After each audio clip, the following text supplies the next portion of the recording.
They specialize in midterm rentals. They're experts at burn loans. They also own Laureless and have built a $4 million Denver Berkley portfolio that generates cash flow of $10K a month. So, to say the least, here's Zosia and Tyler Madden.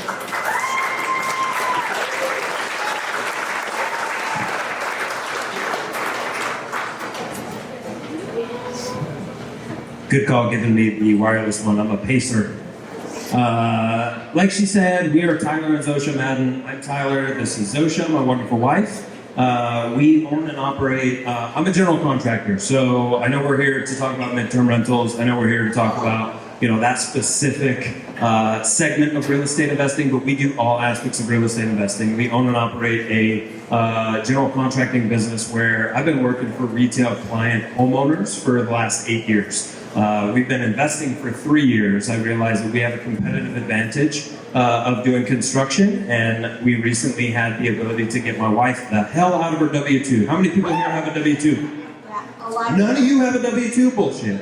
Liars. Okay, so that's the benefit that we found where we're trying to get my wife involved, and I'll let her speak to that in a little bit, and then we'll dig into midterm rentals. But we operate our own general contracting business where we buy and sell, we buy and hold, we buy and flip, we buy and do whatever we need to because we've got the construction side. So this is my wife Zosia, and she'll give you a little bit of feedback on that side.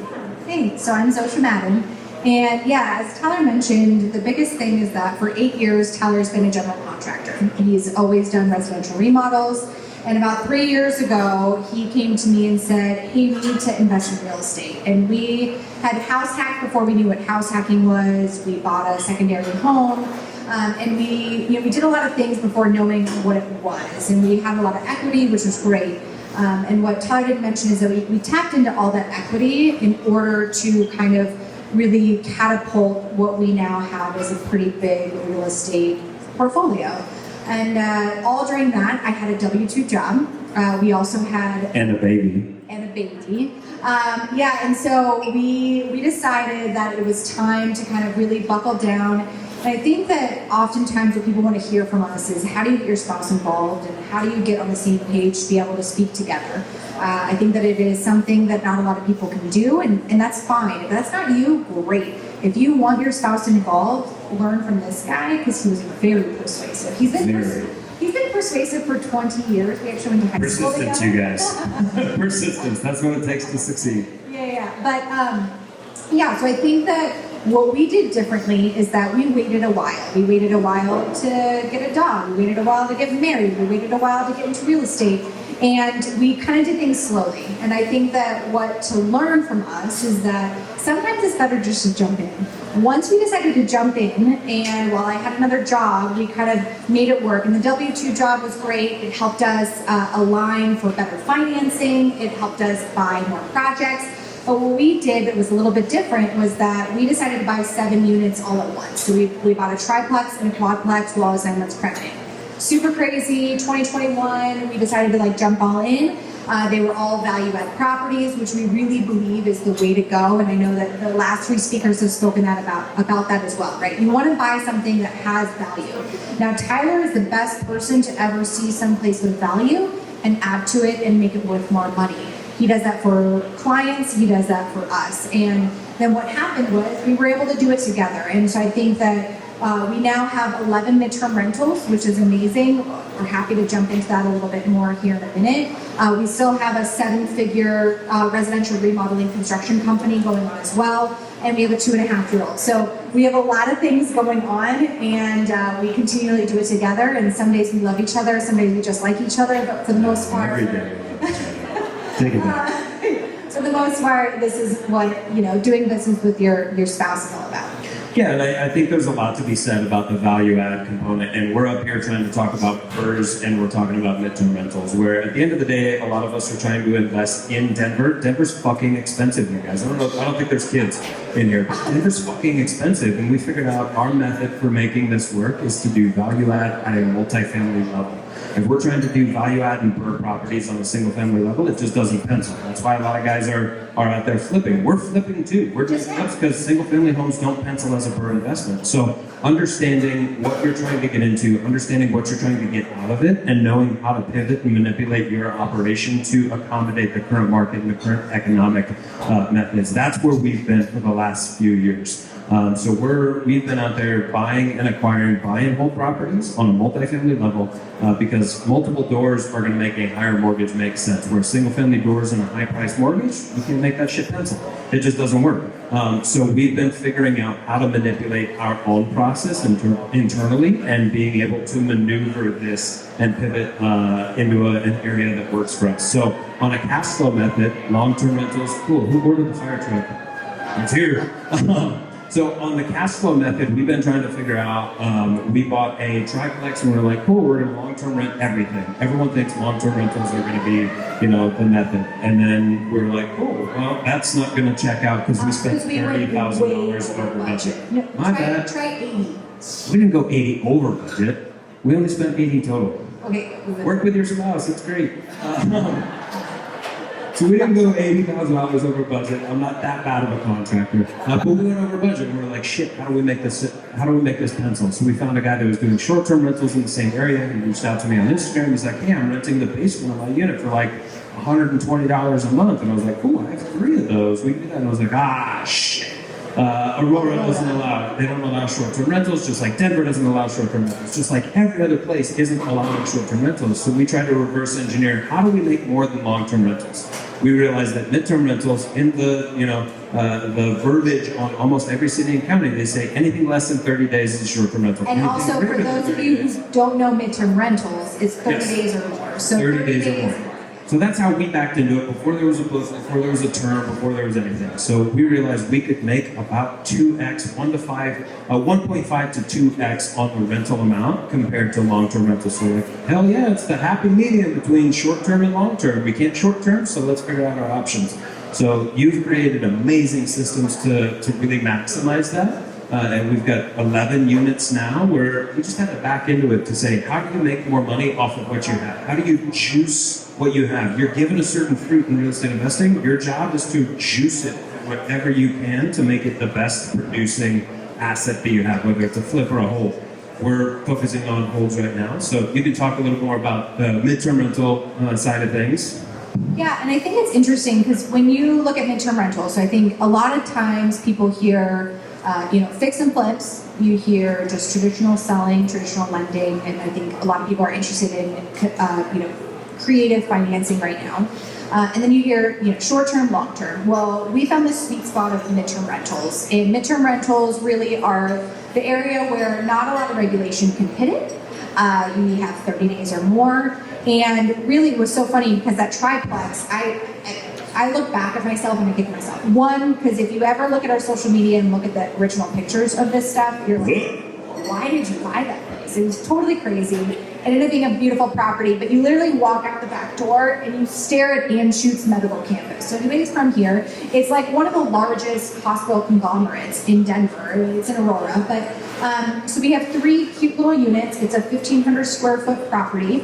3 500 square foot, 1 bedroom, 1 bath. We fully remodeled. We literally had 80,000 total. $30,000 over budget, but we dig deep, right? I think the difference of us being construction, we look at something and say, that's not right. I look at something and I'm like, can we put some lipstick on That's it? where I put my foot down. The whole hallmark of our name, Laurelless, if you're familiar with the term resting on your laurels, good enough is not good enough for me. I have got to focus on the right details. I've got to do shit right. I'm the worst flipper that ever lived because I'll go over budget on everything because I'm going to do it right. Yeah. I'm going to dig deep. I'm going to do everything the absolute correct way, which is why I'm so confident in what we bring to market, whether it's a rental or a sale. I have so much confidence in what we're putting out, and I believe that there's value in that. So as a real estate investor, a lot of people are like, how the fuck are you spending money on that? I'm like, because it's the right thing to do, and there's value attributed to that. So to your $30,000 over budget diatribe here,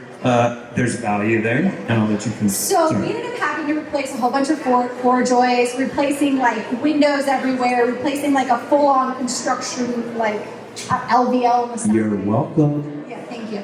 So what happens is we end up refinancing. So we do BRRRR investing. So for all of our midterm rentals, it's BRRRR investing. So for those of you who don't know what BRRRR investing is, it's you buy, and then you rehab, and then you rent, and then you Refinance. and then you Repeat. repeat it. So what we did is we created value in this property. We were able to refinance, get all of our cash back. We now rent each of those units for $2,100 to $2,200 a piece, so 3 units. We have a mortgage out for $600,000 on that property. Our mortgage is $2,500. So you guys do the math. I think our holding for internet, the utilities, we have to do all that cleaning is around $650 a month. Either way, we're cash flowing over $3,000 a month just from this little turd of a property. So I think what we did is we really leaned into this midterm rentals. We did another property in Denver at the same time. I thought this was definitely all long term. It's only been long term. It was our first ever eviction. It was our first ever, acquiring tenants that didn't want to move out. What we found was that, hey, if we spend $4,000 in furnishings, do it really nice, and $4,000 doesn't seem like a lot, but with the right, IKEA meets Amazon meets Target meets Walmart, you can really make a place look great. And what we're doing is we're cash flowing over $500 per door. And I think that a lot of places you look at, you're like, okay, can I really make that work? And we pay off all the furnishings within 6 months, and then all of a sudden all is net positive. What this happens is that we don't have to worry about as much cleaning, we don't have to worry about as much turnover. However, a lot of things have adjusted with the new market. And so those are all things, but with us owning a construction company, we also we have salaried employees. We brought in a property manager that literally just works for us. So we just finally decided, hey, we're going to build a property management company for this because I can't both be a mom, be a wife, be a COO of a company, plus own real estate. And so what we're doing is we're leveling up, and I think that that's what you have to realize is that you need to think about your big goals moving forward and what are you here for? We want to provide value, and what are you here for? Is it for a couple $100,000 a year? Is it for building an enterprise? And what is it that you want to do? And that's what we defined. We defined the why, and I think that that's why we leaned into midterms, because it's great cash flow, it's a great property, and now we're doing flips. So, and we have client-facing projects, which is a 7-figure business. I think the picture that you're painting is what it really comes down to is understanding what your why is and what your ultimate goal is. If you just want to make a few bucks, get started in one thing and see how long that lasts. Midterm rentals are a fucking nightmare until you get 12 of them, and then you have to create your own property management company or hire a property manager and lose a bunch of money on property management. So I guess what I'm painting the picture of is if you're just trying to get started wherever the hell you can. Get started, and then figure it out as you go. Everyone has kind of talked about that. We've been hearing from developers where it's cool, go from flips to development. Cool, go from midterm rentals to flips to development. Do whatever it takes to get in the game and figure it out as you go. But you're going to have to scale up. You're going to have to get better. You're going to have to figure out what does the market allow. We can't just do midterm rentals for forever and expect that it's going to be the same returns. It is for the first 6, 10, 12, but then after that, cool, we're going to take a hit because we're going to have to create a property management company. We're going to have to create another arm of the business. So I think the hallmark of what we're trying to share is evolution in your real estate investing career. Get started with whatever you can, whatever your competitive advantage is. If you talk to people well, cool, start wholesaling. If you know construction a little bit, cool, start flipping. If you know development a little bit, do whatever it takes to get to the next thing, but always be evolving or provide value in a way where, I'm looking at Philip right now, I talked to you earlier about a project where it was you're perpetually providing value in the area that you are, and you're appealing to the people that need that thing.